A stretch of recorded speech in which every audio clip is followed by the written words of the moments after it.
नमोस्तु नमोस्तु नमोस्तु। नमो अरिहंताणं नमो सिद्धाणं नमो आयर्याणं नमो उवज्जायाणं नमो लोये सव्यसाहुणम्। होकारं बिन्दुसंयुक्तं नित्यं ध्यायन्ति योगिनः कामदं मोक्षदं चैव ओंकाराय नमो नमः। अविरल शब्द घनोग प्रक्षालित सकल भूतल मल कलंका मुनिभिरुपासित तीर्था सरस्वती हरतु नो दुरितान्। अज्ञानतिमिरान्धानां ज्ञानाञ्जन शलाकया चक्षुरुन्मिलितं येन तस्मै श्री गुरुवे नमः। श्री परम गुरुवे नमः। परम्पराचार्य गुरुवे नमः। सकल कलुष विध्वंसकं श्रेयसां परिवर्धकं धर्म संबंधकं भव्य जीवं मनः प्रतिबोधकारकं पुण्य प्रकाशकं पाप प्रणाशकमिदं शास्त्रं श्री संयम प्रकाश नामधेयम्। अस्य मूल ग्रंथ कर्ता रहे श्री सर्वज्ञ देवास्तदुत्तर ग्रंथ कर्ता रहे श्री गणधर देवा प्रतिगणधर देवास्तेषां वचनानुसारमासाद्य आचार्य श्री कुंद कुंद आमनाये आचार्य सूर्य सागरेण विरचितं श्रोता रहे सावधानतया शृण्वन्तु। मंगलम भगवान वीरो मंगलम गौतमो गणी मंगलम कुंद कुंदाद्यो जैन धर्मोस्तु मंगलम। सर्वमंगल मांगल्यम सर्वकल्याणकारिकं प्रधानं सर्वधर्माणां जैनं जयतु शासनं जैनं जयतु शासनं जैनं जयतु शासनं। संयम प्रकाश नाम का ये ग्रंथ है। काल द्रव्य के संदर्भ में सुंदर मार्मिक चर्चा चल रही थी। षट द्रव्यों का ये प्रकरण है। वास्तव में मूल में तो 7 तत्वों की चर्चा है। 7 तत्व वस्तु स्वरूप कहते हैं 7 तत्व को। 6 द्रव्य वस्तु हैं, इनके स्वरूप को जानते हैं तो 7 तत्व हैं। इनके स्वरूप को गहराई से जानने पर भाव वासन होता है। इनसे ही सच्चे सुख की उपलब्धि होती है, सच्चे सुख की प्राप्ति होती है। ये भेद विज्ञान के लिए महत्वपूर्ण है। ये भेद विज्ञान की आधारशिला है। इनके दम पर भेद विज्ञान होता है, इनके दम पर संवर होता है, इनके दम पर निर्जरा होती है, इनके दम पर मुक्ति की प्राप्ति होती है, सच्चे सुख और अतीन्द्रिय आनंद की प्राप्ति होती है। ये जो बातें चल रही है, इन बातों को साधारण बातें नहीं समझना। इन बातों को बहुत महत्वपूर्ण जानकर अपना उपयोग यहाँ एकाग्र करने का प्रयत्न करना। इन विषयों को गहराई से समझना। ये जैन दर्शन का एसेंस है, ये जैन दर्शन का मर्म है, ये जैन दर्शन के प्राणभूत विषय हैं जो चर्चा यहाँ चल रही है। इनके बिना सम्यक दर्शन नहीं होता, इनके बिना सम्यक ज्ञान सम्यक चारित्र नहीं होता, इनके बिना मोक्ष मार्ग की शुरुआत नहीं होती। समझना एक बार गंभीरता से जो विषय चल रहे हैं। उत्पाद व्यय द्रव्य, ये चर्चा काल द्रव्य की चर्चा करते हुए कल आपके बीच में थोड़ी बहुत हमने यहाँ की थी। उत्पाद व्यय और द्रव्य विस्तृत चर्चा इस उत्पाद व्यय द्रव्य की आगे द्रव्य के सामान्य लक्षण में ये स्वयं बतलाने वाले हैं। वहाँ इस चर्चा को अपन आगे बढ़ाएंगे। आज देखिए इसी काल की चर्चा के संबंध में कुछ अलग हटके बातें। आप इतना तो जानते होंगे, तत्वार्थ सूत्र यदि आप लोगों ने पढ़ा होगा तो तत्वार्थ सूत्र के 5वें अध्याय में काल द्रव्य की चर्चा करते हुए वहाँ कहा है वर्तना परिणाम क्रिया परत्वा परत्वे च कालस्य।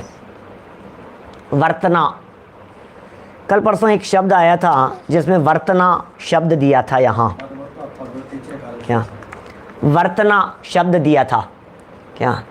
फिर दूसरा यहाँ परिणाम शब्द दिया जिसकी चर्चा कल की। फिर वर्तना परिणाम, फिर है क्रिया, फिर है परत्वा परत्वे च, परत्व अपरत्व। ये परत्व अपरत्व क्या होता है, ये परिणाम क्या है, ये क्रिया कौन सी होती है जिस क्रिया में यह काल द्रव्य निमित्त बनता है। बड़ा सुंदर प्रकरण है। वस्तु में जो क्रिया होती है वो अपनी उपादान की योग्यता से होती है, मूल स्वरूप से होती है। वस्तु की अपनी योग्यता होती है, गमन करने की अपनी पावर होती है। जिस वस्तु में जलने की योग्यता होती है अग्नि के संपर्क में आने पर वही तो जलता है। कौन जलेगा भैया? अग्नि क्या काम करती है? जलाने का काम करती है। बोले किसको जलाती है? बोले जिसमें जलने की योग्यता होती है उसको जलाती है। किसको जलाएगी? इसका मतलब अग्नि जलाने में समर्थ नहीं है। Point to be noted. ध्यान देना मैं क्या कह रहा हूं। सिद्धांत समझना, वस्तु स्वरूप समझना। क्या कह रही है जिनवाणी? जिनवाणी ये कह रही है अग्नि जलाती है या नहीं? तो आप क्या कहेंगे कि हाँ साहब अग्नि जलाती है। गलत फहमी में हैं आप। अग्नि यदि जलाती हो तो सबको जलाना चाहिए। तो फिर क्या बात है? अग्नि जलाती नहीं है। हाँ, अग्नि के निमित्त से पदार्थ जलते हैं। कौन से पदार्थ जलते हैं? जिन पदार्थों में स्वयं जलने की योग्यता होती है वो पदार्थ जलते हैं। क्या ख्याल में आई? सब ख्याल में आ रही है बात? अग्नि जलाती है ये कहीं यदि कहा जाए तो उसका अर्थ समझ लेना, अग्नि जलाने में निमित्त होती है, निमित्त बनती हैं, लेकिन कार्य निमित्तों से नहीं होता। क्या? अग्नि जलाने में निमित्त तो है लेकिन यदि पदार्थ में जलने की योग्यता ही नहीं है, अब अग्नि क्या करेगी? जो फायर प्रूफ चीज है उस फायर प्रूफ चीज को यदि कोई व्यक्ति अग्नि में डाले, जलाने के लिए डाल रहा है, जलाने के लिए डाल रहा है, अब भाई ये फायर प्रूफ है, ये अबरक वगैरह ऐसी चीजें होती हैं जो जलती नहीं है, फायर प्रूफ होती है, वो नहीं जलेंगी वो। क्या अब क्या करें बोलो? अब ये जल ही नहीं रही है तो अग्नि जला रही है कि नहीं? नहीं जला रही है भाई साहब, नहीं जला सकती। क्या करोगे? ये ऐसी बातें बतला रहे हैं। देखिए यह परिणाम दो प्रकार का है। कल परिणाम की चर्चा की थी। वर्तमान अवस्था को छोड़ करके नई अवस्था को धारण करते हैं, इसे परिणाम कहा जाता है। परिणाम दो प्रकार का है। परिणाम दो प्रकार का है। पहला प्रयोगज और दूसरा वैश्रसिक। प्रायोगिक और वैश्रसिक, अरे बड़े गजब के शब्द हैं।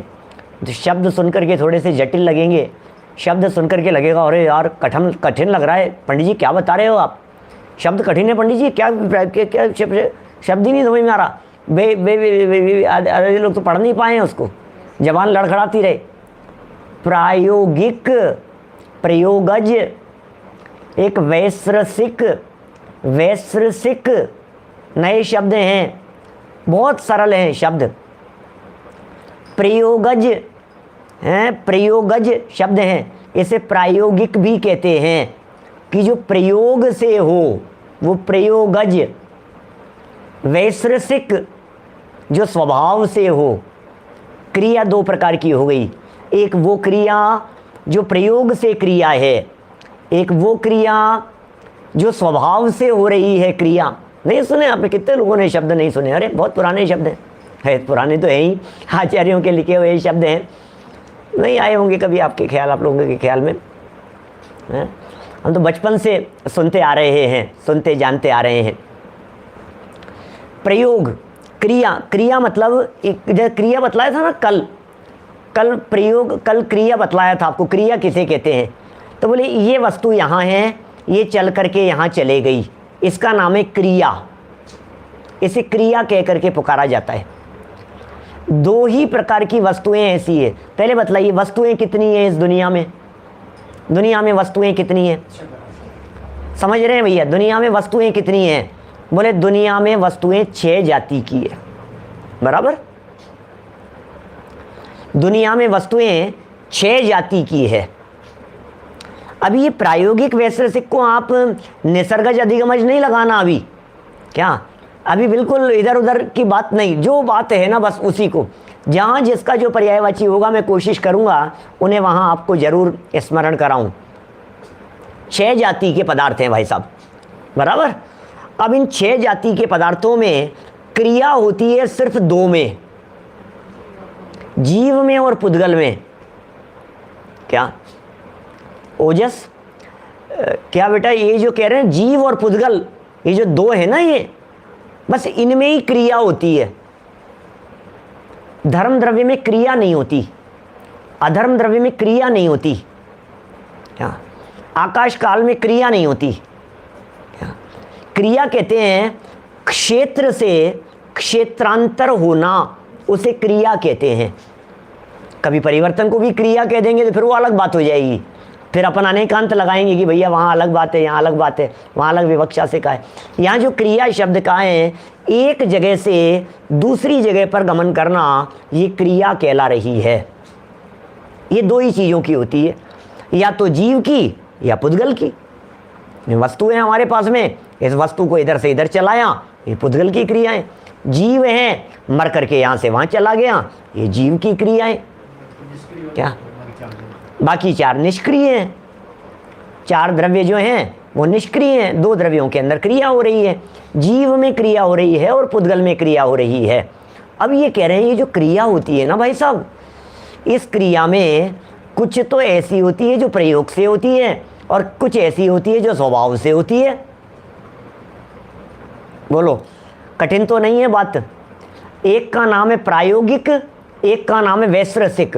वैश्रसिक मतलब स्वभाव से, वैश्रसिक मतलब अपने आप, वैश्रसिक मतलब किसी दूसरे की नहीं चल रही है। प्रायोगिक का मतलब जो उदाहरण अपन दे रहे हैं ये सब प्रायोगिक के दे पा रहे हैं, इधर से इधर चला दिया, ग्रंथ उठाया तो हमारे प्रयोग से। भैया इस गाड़ी को कौन लेकर के आया कि हमने चलाया। क्या प्रायोगिक का मतलब प्रयोग, प्रेशर, पावर, ताकत से इसको उठाया इधर ले गए, इधर से उठाया इधर ले गए, गाड़ी चलाई, मोटर का पावर प्रेशर दिया और प्रेशर से, जैसे देखो मैं आपको ऐसा कहूँ, आपका मकान कौन से फ्लोर पर है आपका रूम? और हम तो 3rd फ्लोर पे रहते हैं। तो यार पानी की तो शिकायत चल रही है इस समय गर्मियों के मौसम में, आपके पानी आता है क्या?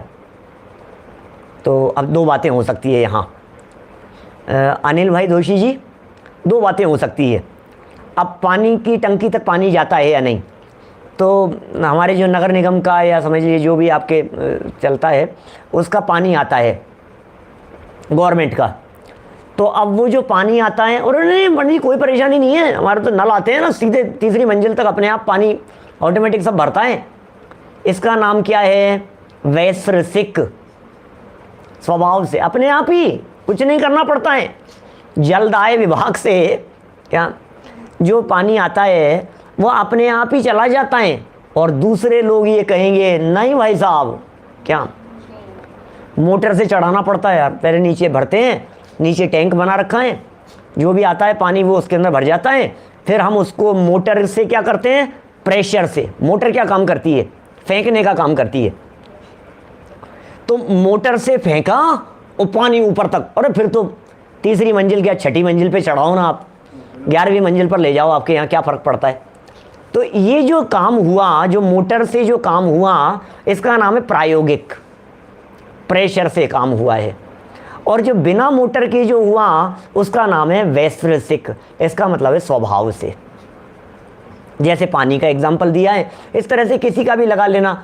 बरसात के होने में क्या, जैसे समझ लीजिए आपके, आपको और हमारे, हम जैसे लोगों को और आप जैसों को, सब लोगों को नॉर्मली 99% तो यही देखने को मिलता है कि जो बरसात हो रही है ये वैश्रसिक है, स्वभाव से। ये किसकी चलती है बरसात में भाई साहब? अपने आप बरसात हो गई और अपने आप चल गया। लेकिन यदि आप कभी चले जाओ डिज्नी वर्ल्ड में चले जाओ, हैं समझ लीजिए आप, ये जो भी चलते हैं अलग अलग जहाँ शो चलते हैं, जहाँ शूटिंग वगैरह होती है, वहाँ चले जाओ, तो फिर वहाँ जो बरसात दिखाते हैं वो प्रायोगिक बरसात है। हाँ, वो दिखा दी आपको, बरसात का सीन दिखाना है तो वो बरसात का सीन दिखाएंगे, तो वहाँ जो बरसात आ रही है वो कोई बरसात, कोई ओरिजिनल बादलों वाली बरसात थोड़ी ना है, वो प्रायोगिक बरसात है वो तो। प्रयोग से। चाहो तो यहाँ बारिश कर दे, अरे इसके एंट्री होते ही अंदर बारिश, अरे क्या बात कर रहे हो यार, गजब यार। अरे तुम कहो, तुम पुकारो तो सही बारिश को, 3 बार मन से पुकारो, देखो अभी बारिश आ जाएगी। हम सब जानते हैं ये प्रायोगिक काम है ये। वाटर पार्क वगैरह में इस तरह के होते हैं, फुव्वारे वगैरह में होते हैं, हॉलीवुड स्टूडियो वगैरह, ऑरलैंडो वगैरह में देखे हमने, डिज्नी वर्ल्ड वगैरह में, सब जगह इस तरह के जहाँ इस तरह के शोज़ चलते हैं, सब जगह पर इस तरह के काम होते हैं। तो ऑटोमेटिक बादलों से हुआ, वो स्वाभाविक हो गया, वैश्रसिक हो गया। क्या नैसर्गिक भी कह सकते हैं, वैश्रसिक का नाम है नैसर्गिक, स्वाभाविक, जिसमें किसी का कुछ दबाव नहीं है, प्रेशर नहीं है, कुछ नहीं है, ऑटोमेटिक है सब ये। चलिए देखिए, 2 शब्द अपन ने यहाँ पढ़े, इसे ये यहाँ समझा भी रहे हैं। अभी देखिए, यह परिणाम 2 प्रकार का है। क्या? 1 नंबर प्रयोगज और दूसरा वैश्रसिक। क्या? यूनिवर्सल स्टूडियो याद आ रहा है जोबालिया जी? हम भी जाकर के आए थे। देखो क्या है, एक प्रयोगज और एक वैश्रसिक। इनमें अचेतन मृतिका का, मृतिका माने होता है मिट्टी। क्या क्या कहा? मृतिका माने मिट्टी। इस अचेतन मिट्टी का जो कुंभकार के प्रयोग से घट रूप हो जाना, वह प्रयोगज है। घड़े ने प्रयोग किया भाई साहब, घड़े कुंभकार ने, जो कुम्हार था उस कुम्हार ने मिट्टी में प्रयोग किया, मिट्टी इकट्ठी करके लेकर के आया, उसका उसने बनाया, पिंड बनाया, फिर कोस कुसूल आदि पर्यायों से बढ़ते हुए घड़ा बनाया। ठीक है ना, ये प्रयोगज है। और दूसरे पुरुष प्रयोग के बिना, दूसरे क्या है? पुरुष प्रयोग के बिना, पुरुष का प्रयोग नहीं है, पुरुष प्रयोग के बिना पुद्गलों का जो इंद्रधनुष आदि रूप होता है वह वैश्रसिक है। लो, पुद्गल के परमाणु थे, इंद्रधनुष रूप से बदल गए।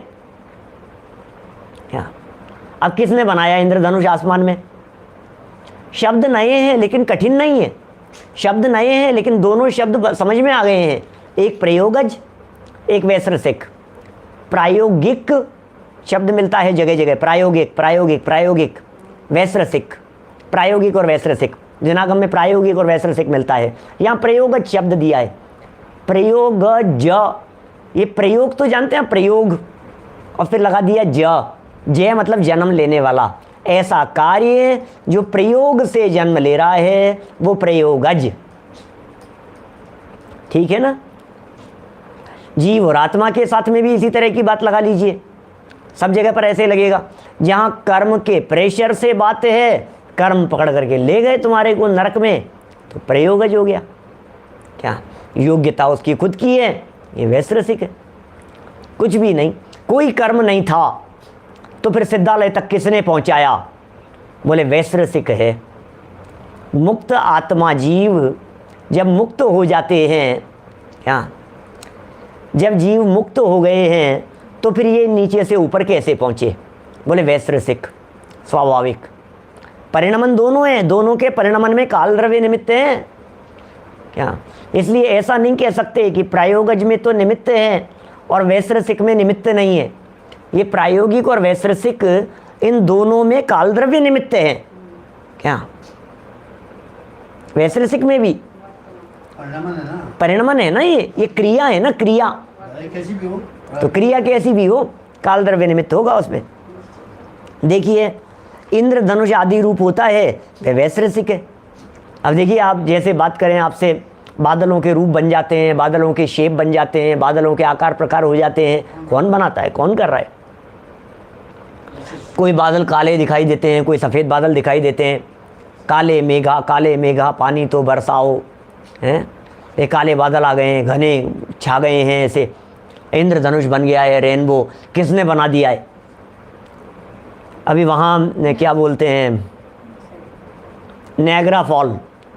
अब नायग्रा फॉल हम 3-4 बार गए अलग अलग प्रसंगों पर, तो जब जब गए वहाँ रेनबो दिखता है।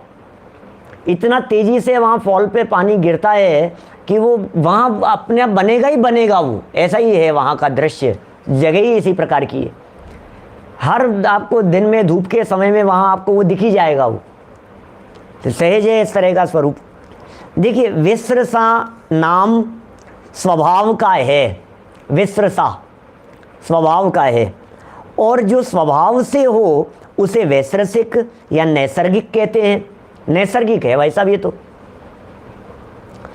पुद्गल की तरह जीवादि में भी दोनों ही परिणमन समझने चाहिए। जैसे पुद्गलों में प्रायोगिक और वैश्रसिक है, उसी तरह से जीवों में भी प्रायोगिक और वैश्रसिक है, नैसर्गिक है। ये जीवों और पुद्गलों में दोनों ही में ही इस प्रकार के स्वभाव देखने जानने चाहिए। दोनों परिणमन है, पॉइंट टू बी नोटेड, परिणमन है, बदलाव है, चेंजिंग है। और वो चेंज में जो निमित्त बन रहा है वो काल द्रव्य है। चर्चा तो काल की चल रही है ना, क्या एक मैन मेड है, एक नेचुरल है। तो भले ही नेचुरल हो लेकिन काल द्रव्य के निमित्त के बिना तो नहीं है, काल तो उसमें सहयोगी होगा। विनोद दोषी जी साहब पालडी वाले, बोलो। ये जो निमित्त की जो चर्चा चल रही है, स्वभाव है लेकिन निमित्त कौन है? बोले काल द्रव्य उसके अंदर निमित्त बन रहा है। ये बात यहाँ कही जा रही है। चलिए देखिए, अब कह रहे हैं हलन चलन का होना ही क्रिया है। वर्तना पहले बतलाया, फिर परिणाम बतलाया, अब यहाँ क्रिया बतला रहे हैं। क्रिया कैसे कहते हैं? बोले हलन चलन होने को क्रिया कह रहे हैं। ये क्रिया हो रही है, ये आगे झुके, ये पीछे आ गए, ये क्रिया है, ये क्रिया है, ये क्रिया है, क्रिया। तो हलन चलन होना ही क्रिया है। ये भी दो प्रकार की होती है ये क्रिया। बोले पुरुष आदि के प्रयोग से, क्या पुरुष आदि के प्रयोग से जो गाड़ी आदि का हलन चलन होता है वह प्रायोगिकी है, वो प्रयोगज है। अभी उदाहरण दिया था ना, जैसा प्रायोगिकी क्रिया है। और मेघ माने बादल आदि में जो चलने रूप क्रिया है वह वैश्रसिकी क्रिया है। अभी समझना साहब, ऊपर कहा था और यहाँ कहा था, दोनों में क्या फ़र्क है? थोड़ा फ़र्क समझ लेना। ऊपर जो कहा था वो परिणमन कहा था, यहाँ क्रिया कह रहे हैं। ऊपर परिणमन मतलब चेंजिंग थी वहाँ, और यहाँ गमन है। क्या कहा? बादलों ने जो शेप ले लिया, जो शेप ले लिया वो स्वाभाविक था। मिट्टी ने जो शेप ले लिया है घड़े का, ये परिवर्तन है, इसे परिणाम कहा गया। और मिट्टी को उठा करके यहाँ से यहाँ ले आए, ये प्रायोगिकी क्रिया है, वो प्रायोगिकी परिणमन था। समझना भाई क्या कह रहा हूँ, कठिन नहीं है, बड़ा मज़ेदार विषय है।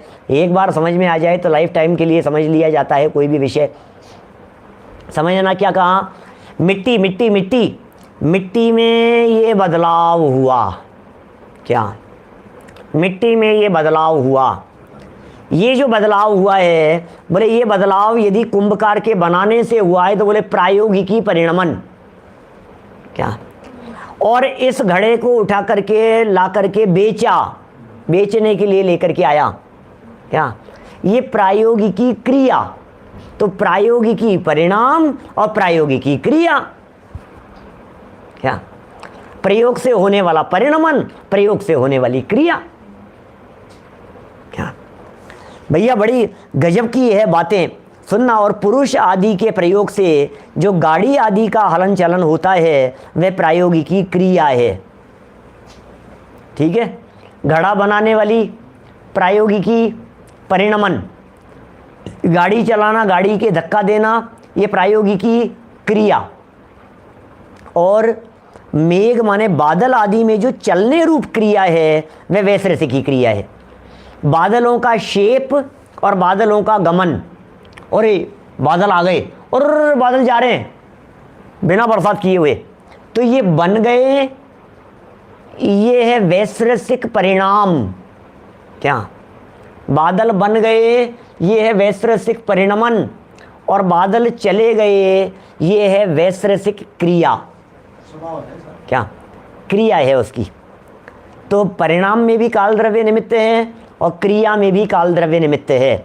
अब एक शब्द है, बड़ा सुंदर शब्द, परत्व और अपरत्व। ये बड़े गजब के शब्द हैं। शब्द थोड़े से नए से लगेंगे, कोई बात नहीं। क्या जीव द्रव्य में भी इस प्रकार लागू होता है ना, आप जीव को पकड़ करके ले जा रहे हैं ना, पुलिस पकड़ करके ले गई, आपने पकड़ करके बिठा लिया, आप पकड़ करके ले आए, ये सब प्रायोगिकी है, इनमें प्रयोग लगेगा। अब प्रायोगिकी क्रिया भी है और प्रायोगिकी परिणाम भी है। प्रायोगिकी परिणाम के अंदर आप कहेंगे यार देखो इनको कितना पाल पोस करके बड़ा कर दिया भाई। अब ये प्रायोगिकी परिणाम, परिणाम कैसा? प्रायोगिकी परिणाम का मतलब ये है आपने दवाइयाँ ली और दवाइयाँ ले करके आपने प्रायोगिकी अपनी बॉडी का परिणमन कर दिया। क्या स्मरण शक्ति बढ़ाने के लिए कोई आदमी दवाई ले रहा है, प्रायोगिकी है। मंद बुद्धि के लिए इंजेक्शन लगा दिया। अब जीव में समझना काम हो रहा है सब पुद्गल में, लेकिन ज्ञान शून्य दिखाई दे रहा है ना, निमित्त नैमित्तिक संबंध है इस तरह का। किसी व्यक्ति को बेहोश करने के लिए डॉक्टर ने क्या किया, बोलो? एनेस्थीसिया लगा दिया, अब इंजेक्शन लगा दिया। तो ये क्या किया कि प्रायोगिकी उसके ज्ञान को मंद कर दिया। अभी प्रायोगिकी आत्मा में देखो आप, तो प्रायोगिकी पाठशाला में पढ़ाया, कक्षा में पढ़ाया, धीरे धीरे धीरे धीरे धीरे धीरे day by day day by day day by day क्या हुआ? क्या ज्ञान बढ़ता चला गया, ज्ञान बढ़ता चला गया, पाठशाला में पढ़ता चला गया, गाथाएं याद होती चली गई, प्रयोग पहली बार बार में है। पहली बार सुनने में आता है तो समझ में नहीं आता है, दूसरी बार आता है तो थोड़ा समझ में आता है, तीसरी बार फिर सुनते हैं तो फिर समझ में आती है। एक हो गया अपने आप हो गया वैश्विक स्वभाव से। बोले यार ये ज्ञान कहाँ से हो गया? अवधि ज्ञान कैसे हो जाता है? अवधि ज्ञान प्रायोगिकी नहीं है, अवधि ज्ञान वैश्विक है। मने पर यह ज्ञान प्रायोगिकी नहीं है, मने पर यह ज्ञान वैश्विक है, स्वभाव से हो जाता है। समझ में आ रही है बात? अभी मति श्रुत ज्ञान के अंदर प्रायोगिकी लगता है, पढ़ करके याद कर लिया, पढ़ करके याद कर लिया, समझ करके विषय को उसकी गहराई में गए तो ये वैसा हो जाता है। समझना मतलब जो बात कही जा रही है, जीव में और पुद्गल में दो द्रव्यों के अंदर ये बात लागू होती है। अभी ये परत्व अपरत्व की एक नए शब्द हैं, शब्द नए हैं, लेकिन भाव तो सबको पता है। परत्व अपरत्व माने बड़े और छोटेपन का प्रश्न। बोले इट डिपेंड्स किस पे? कि काल के ऊपर निर्भर करता है भाई साहब। वो सारे शब्द लाइफ में आपने जितने शब्द आपको आज भी आते हैं, जितने शब्दों को आज आप जानते हैं, इन शब्दों को आपने लाइफ में कभी न कभी पहली बार भी सुना होगा। क्या बादल शब्द पहली बार कभी तो सुना था जिंदगी में, आज आपको बादल शब्द सुनते ही भाव वासन हो रहा है। गाड़ी शब्द पहले लाइफ में कभी पहली बार तो सुना था, आज गाड़ी शब्द सुनते ही भाव वासन हो रहा है। क्या हर शब्द इसी तरह का है। मोबाइल बोलो जितेंद्र जी साहब, मैं दावे के साथ कह सकता हूं आपने बचपन में नहीं सुना होगा मोबाइल शब्द, था ही नहीं, हमने नहीं सुना हमारे बचपन में मोबाइल शब्द, स्कूल में नहीं पढ़ा, किताब में नहीं पढ़ा। फिर क्या हुआ?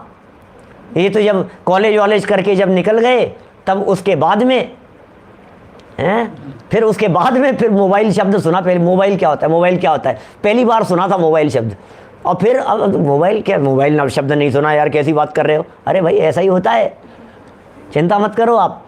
हर चीज़ ये तो जिनवाणी है, जनागम अथा है, न मालूम कितने शब्द इस तरह के आएंगे।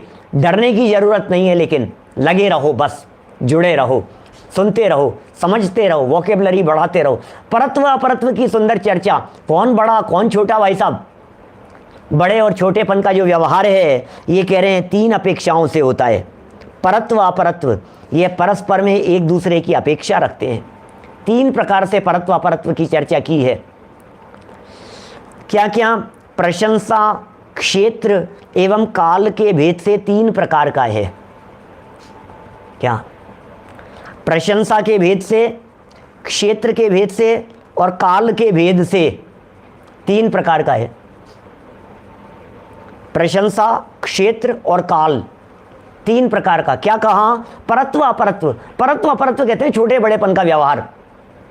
बोलो पवन जी साहब, हैं आप बड़े हैं कि हम बड़े हैं? कौन बड़ा है? जिग्नेश भाई आप बड़े हैं कि हम बड़े हैं? ये 3 बातों के आधार पर बड़े छोटेपन का निर्णय होता है। कौन बड़ा है?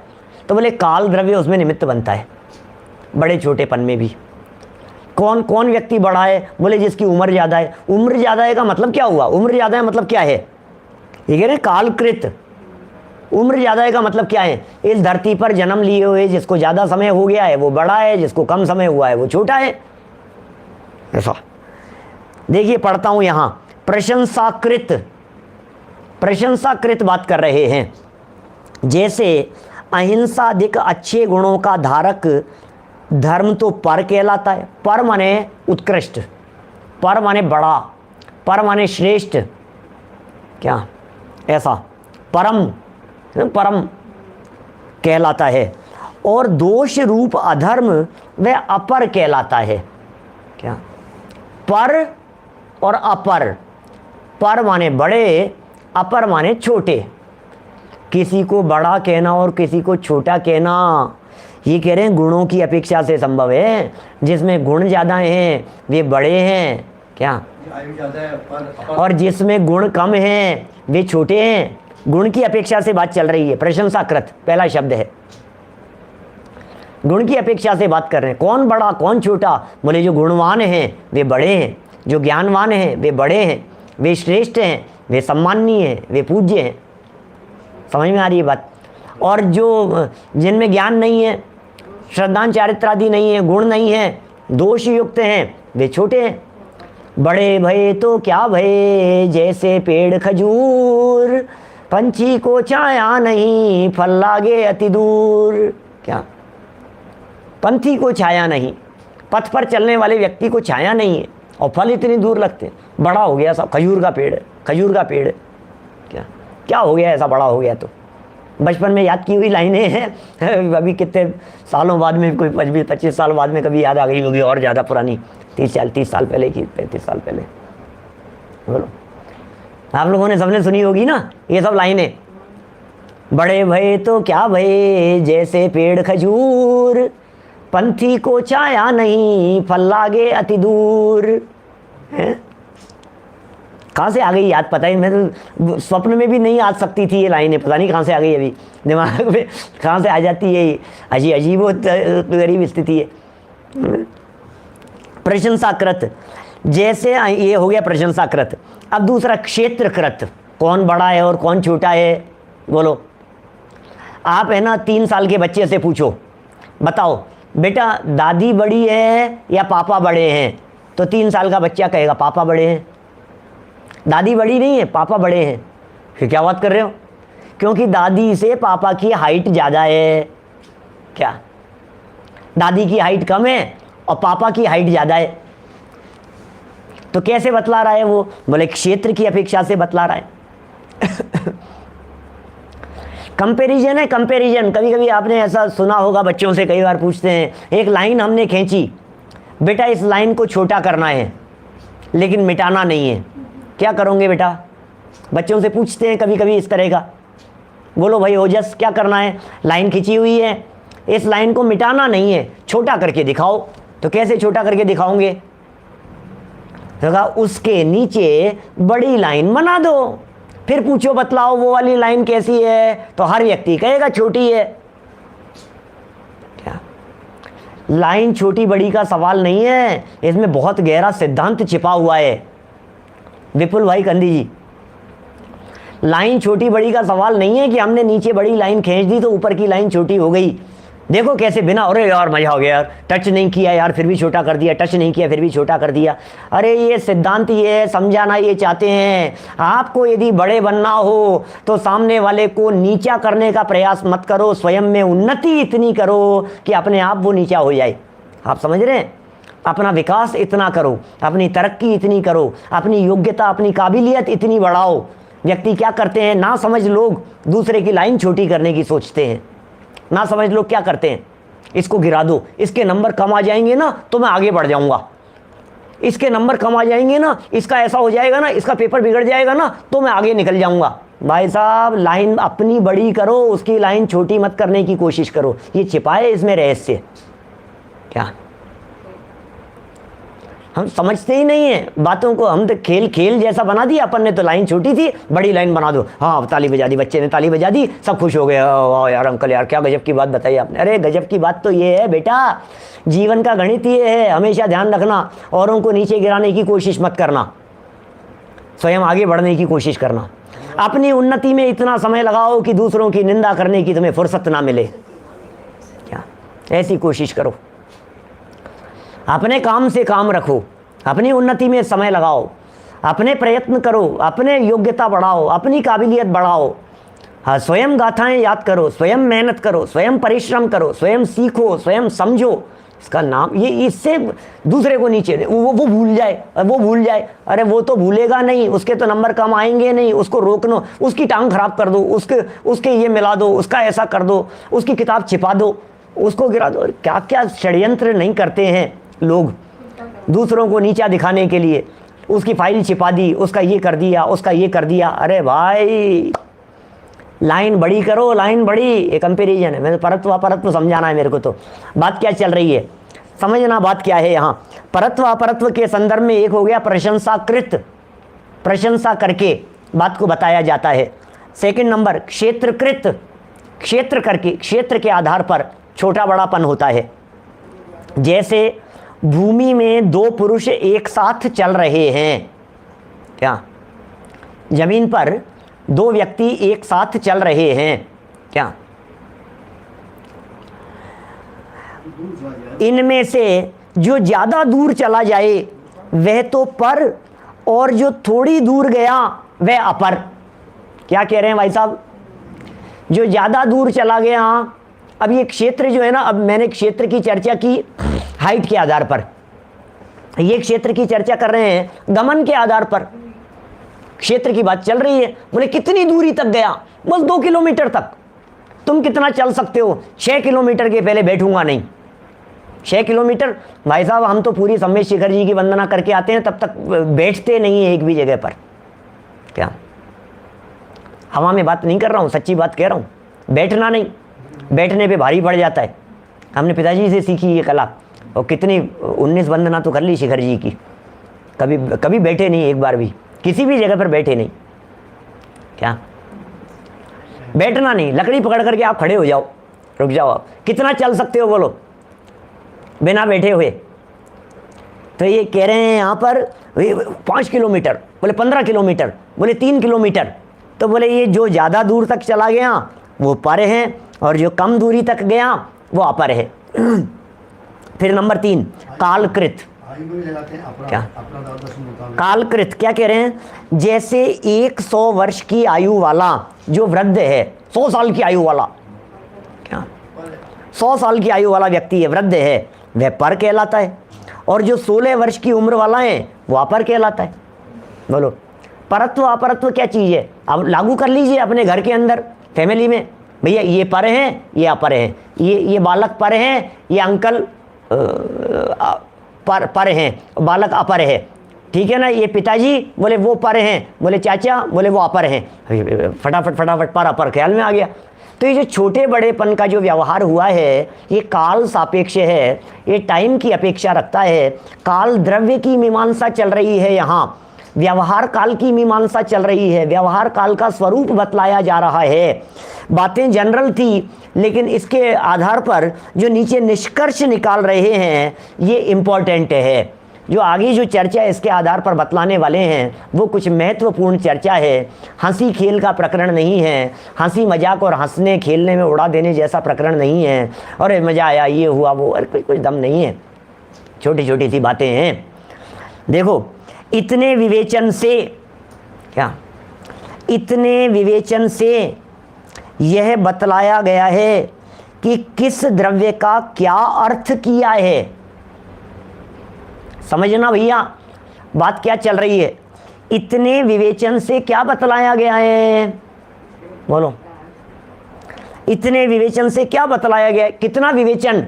जीव की चर्चा हो गई, पुद्गल की चर्चा हो गई, धर्म द्रव्य की बात हो गई, अधर्म द्रव्य की बात हो गई, आकाश द्रव्य की बात हो गई, और काल द्रव्य की बात हो गई। इतने विवेचन से क्या मतलब निकला? इतने सारे विवेचन से बतलाइए, कितने दिन खराब कर दिए।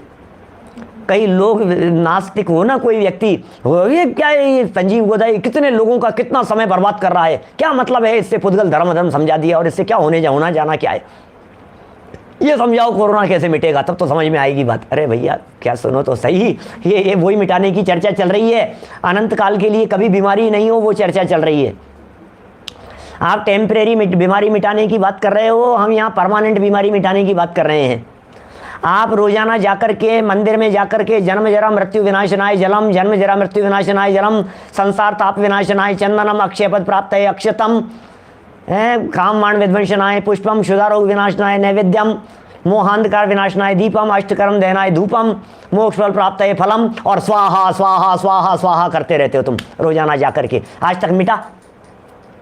मैं पूजा का विरोधी नहीं हूं, ध्यान देना। पूजा श्रावकों का प्रतिदिन करने योग्य कर्तव्य है। देव पूजा गुरुपास्ति स्वाध्याय संयम स्तपे दानम चेति गृहस्था नाम षट कर्माणि दिने दिने, प्रतिदिन करने योग्य। पद्मनंदी पंचविंशतिका में कहा है प्रतिदिन करने योग्य। लेकिन ये जन्म जरा मृत्यु विनाशना है, ये जन्म जरा मरण मिटेगा कैसे? बोल बोल करके तो जिंदगी निकल गई, कैसे मिटेगा? जन्म जरा मरण कैसे मिटेगा भाई साहब? बोले सुनो, जन्म जरा मरण को मिटाने का, इस संसार रोग को मिटाने का ये उपाय चल रहा है। सम्यक दर्शन की चर्चा चल रही है। ये व्यवहार सम्यक दर्शन और निश्चय सम्यक दर्शन की भूमिका बनाई जा रही है। यहाँ भूमि बना रहे हैं, बेस तैयार कर रहे हैं सम्यक दर्शन के लिए। कैसे सम्यक दर्शन, कौन से जीवों के हृदय में सम्यक दर्शन का अवतरण होता है, ये वो प्रसंग चल रहा है। सम्यक दर्शन का अवतरण कहाँ होगा, सम्यक दर्शन कहाँ आकर के उतरेगा? उतरने के लिए, अरे लैंडिंग के लिए जमीन तो होनी चाहिए। हेलीकॉप्टर को कहाँ उतारूंगा मैं, बताओ तो सही।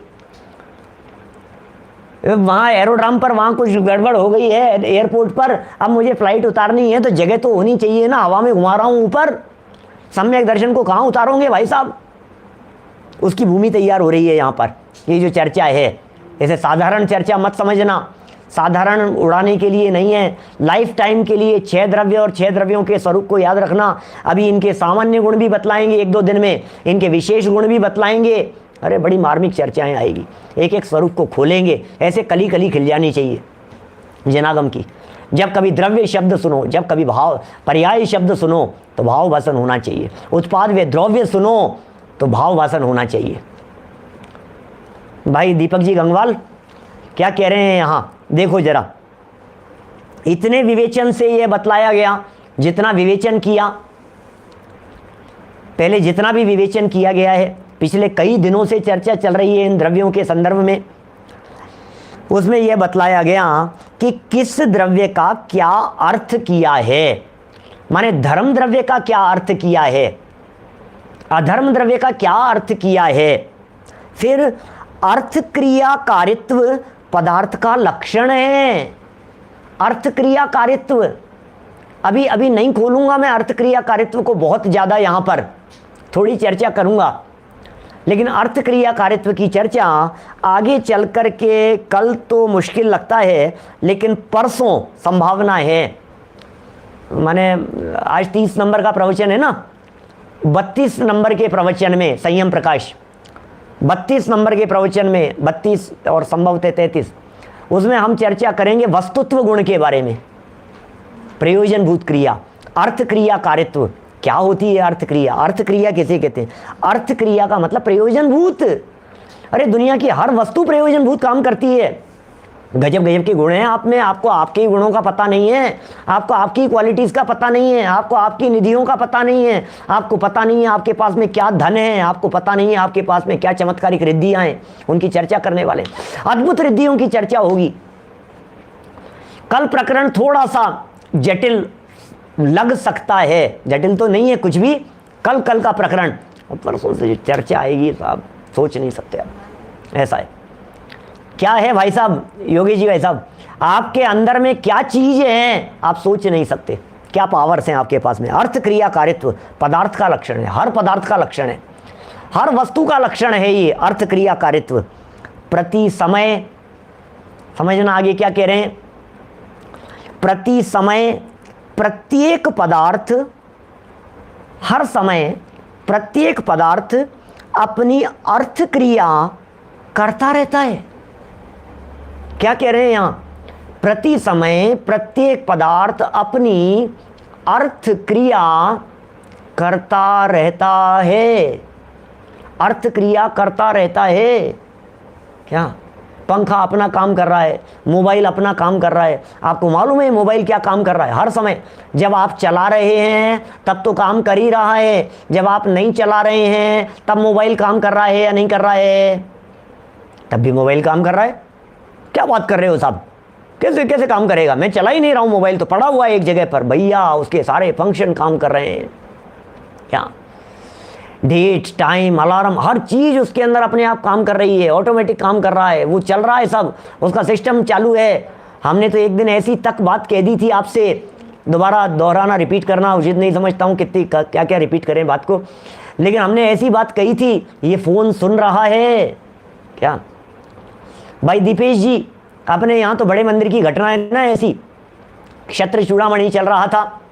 क्या?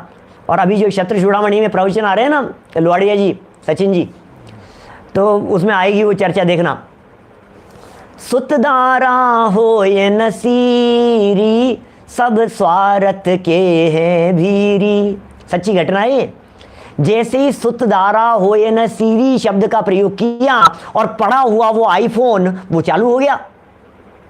सीरी, सीरी, हे सीरी बोलते हैं ना, हे गूगल, हे सीरी। नहीं, एप्पल आईफोन के अंदर चलता है सीरी। क्या? और एंड्रॉयड के अंदर चलता है गूगल। ये सुन रहा है, फोन पड़ा हुआ है। क्या? मैं एलेक्सा की बात नहीं कर रहा हूं। आजकल जो वो मशीनें एलेक्सा जो चलती हैं, जो फटाफट फटाफट एलेक्सा जवाब देती, मैं उसकी बात नहीं कर रहा हूं। हे सीरी। तो ये जो सीरी है ना, आइए जैन साहब, क्या हुआ? सच्ची घटना। हम प्रवचन चल रहा, प्रवचन के अंदर मैं अभी आएगी क्षत्र चूड़ामणि के अंदर आएगा वो प्रसंग। अब जब चलेगा ना, सुतधारा हो न सीरी, सब स्वार्थ के हैं भीरी, अन्यत्व भावना की चर्चा है। अन्यत्व भावना जब चलेगी, मैंने इधर दौलत राम जी का छंद बोला और सामने ये हमारे दीपेश जी और उनका जो फोन था, एक क्या चक्कर है विवेक जी? क्या आपका फोन ही चालू हो गया? बोले ये यार ये क्या है? मैं इसका मतलब आपकी आवाज़ सुन रहा है, फ़ोन काम कर रहा है। क्या? वो वर्क कर रहा है। ये कितना प्रैक्टिकल समझ में आ रही है? आपकी हर चीज़ अपना अपना फंक्शन कर रही है। क्या? बिल्कुल। अरे भाई साहब, आपको भरोसा नहीं हो, मैं तो इस लेवल तक गहराई में जाकर के बात कर सकता हूँ। आप जिस विषय की चर्चा कर रहे हैं उसके बाद गूगल को खोलेंगे तो उससे रिलेटेड एडवर्टाइजमेंट आपको दिखने लग जाएंगे। बोलो। डलास में सुन रहे होंगे अभी सादरमी, डलास में हमारे आनंद हैं, आनंद जी, वो जिस कंपनी में काम करते हैं उनका काम ही सारा डेटा का इसी तरह का है। वो बताते हैं आप कल्पना नहीं कर सकते हो, आपकी हर चीज़ सुन रहा है। आपको सुन करके वो चीज़ आपके पास में आ जाएगी। आप क्या चर्चा कर रहे हो उससे रिलेटेड वो सारी बातें हम यही सर्च करते रहते हैं, हम यही रिसर्च करते रहते हैं। किस व्यक्ति ने मोबाइल पर क्या चीज़ सर्च की, आपने एक बार सर्च की तो उससे रिलेटेड पोस्ट आपके पास में आने लग जाएगी। एक बार आपने किसी चीज़ को पोस्ट कर लिया अपने मोबाइल के ऊपर, आप प्रैक्टिकल अनुभव करते होंगे ये चीज़, उससे रिलेटेड पोस्ट आपके पास में आने लग जाती है, उससे रिलेटेड वीडियोस आपके पास में आने लग जाते हैं, उससे रिलेटेड आपके पास में चीज़ें आने लग जाती है, बातें आने लग जाती है। सब समझ रहे हैं, सब समझ रहे हैं। बैठे बैठे हम यहाँ बात कर रहे हैं, ये सब समझ रहे हैं, ऑटोमेटिक चल रहा है ये सब। ये इसे क्या कहते हैं, मुझे तो ये समझाना है। इसे कहते हैं अर्थ क्रिया। इसे क्या कहते हैं? अर्थ क्रिया। वस्तु अपने योग्य काम कर रही है, यह अर्थ क्रिया है। सुनिए, प्रति समय प्रत्येक पदार्थ अपनी अर्थ क्रिया करता रहता है, करता रहता है। इस अर्थ क्रिया में पदार्थ स्वयं कारण है। अवनीश भाई क्या कह रहे हैं, ध्यान देना। पदार्थ स्वयं कारण है, इसका नाम है उपादान का बल। पदार्थ स्वयं कारण है। क्या बात कर रहे हो साहब? पदार्थ स्वयं कारण है कि हाँ जी, उपादान की योग्यता, पदार्थ स्वयं कारण है उस अर्थ क्रिया में। अर्थ क्रिया वस्तु की योग्यता है, अर्थ क्रिया वस्तु की सामर्थ्य है, अर्थ क्रिया वस्तु की पावर है। क्या? इस अर्थ क्रिया में पदार्थ स्वयं कारण है और दूसरे पदार्थ निमित्त कारण। कि साहब निमित्त कारण कौन है? निमित्त कारण कौन है? अरे तुम निमित्त कारण की बात, निमित्त कारण काल द्रव्य है। निमित्त कारण धर्म द्रव्य है, गमन करने में धर्म द्रव्य निमित्त है, रुकने में अधर्म द्रव्य निमित्त है, आकाश द्रव्य निमित्त है, अवगाहना में काल द्रव्य निमित्त है। क्या सोचो जरा, क्या कह रहे हैं? तो ये सब दूसरे पदार्थ क्या हैं? वो निमित्त कारण हैं। जीव, पुद्गल, धर्म, अधर्म, आकाश, काल, सब द्रव्य क्या एक दूसरे के अंदर निमित्त कारण है, लेकिन वस्तु स्वाधीन है, वस्तु की स्वयं की सामर्थ्य है, वस्तु की स्वयं की योग्यता है। होता स्वयं, निर्मल चंद जी साहब सही कह रहे हैं, होता स्वयं जगत परिणाम। वाह, होता स्वयं जगत परिणाम, सारे जगत का परिणाम स्वतंत्र हो रहा है। यही तो चर्चा चल रही है यहाँ पर। दूसरे पदार्थ निमित्त कारण है। इस उपादान निमित्त को, जो अर्थ क्रिया कारित्व योग्यता है, इसका नाम है उपादान। इसे कहते हैं उपादान। वस्तु की योग्यता को कहते हैं उपादान। सहयोगी कारण जो अन्य दिखाई देते हैं उन्हें कहते हैं निमित्त। इस उपादान निमित्त को अच्छी तरह समझने की आवश्यकता है। क्या कह रहे हैं भाई साहब? आचार्य धर्मभूषण जी साहब, सॉरी क्या नाम, आचार्य सूर्य सागर जी साहब, क्या इनके शिष्य थे धर्मभूषण जी। तो ये जो आचार्य सूर्य सागर जी साहब कह रहे हैं, इन्होंने जो लिखी है ये बातें, भैया उपादान निमित्त को अच्छे से समझो, बहुत इंपॉर्टेंट टॉपिक है। उपादान क्या होता है, निमित्त क्या होता है। इस उपादान निमित्त के ऊपर भी हमारे प्रवचन है, क्लास भी है उपादान निमित्त के ऊपर, वीडियो भी अवेलेबल है। उपादान क्या होता है, निमित्त क्या होता है, क्या है उपादान निमित्त का स्वरूप, उपादान किसे कहें, निमित्त किसे कहें। गजब गजब की बातें हैं भाई साहब, कुछ अद्भुत बातें हैं। इसे अच्छी तरह समझने की आवश्यकता है। जीवादि द्रव्य परस्पर एक दूसरे की अर्थ क्रिया में निमित्त बनते हैं। क्या ये जीवादि द्रव्य जो हैं ये परस्पर एक दूसरे की अर्थ क्रिया में निमित्त बनते हैं, एक दूसरे की क्रिया के अंदर निमित्त बनते हैं, निमित्त बनते हैं, कोई ऐतराज नहीं है। तो इन सब बातों को हम लोग गहराई से समझते हुए अपने जीवन का निर्माण करें, आत्मकल्याण करें। इसी भावना से बात को यहीं विराम देता हूँ। सुबह बहुत सुंदर, सुबह भी चर्चा बड़ी अच्छी चल रही है 9:20 पर, और 2:30 बजे वैराग्य में वातावरण में वैराग्य में 12 भावनाओं की अत्यंत सुंदर चर्चा। दोपहर में ठीक 2:30 बजे आश्रण भावना की चर्चा चल रही है। सुंदर है, मार्मिक है, प्रेरणादायक है, चित्त में वैराग्य उत्पन्न करने के लिए है। तो सब बराबर आप लाभ लेते रहें। कल द्रव्य सामान्य की चर्चा करेंगे। अभी जनवाणी स्तुति। जावाणी के ज्ञान ते सूझे लोकालोक, सोवाणी मस्तक नमू सदा देत हूँ ढोक, सदा देत हूँ ढोक। 9 बाण मुखार मंत्र। नमो हरिहंताणम, नमो सिद्धाणम, नमो आयुर्याणम, नमो वज्रायाणम, नमो लोहे सव्य सागुणम।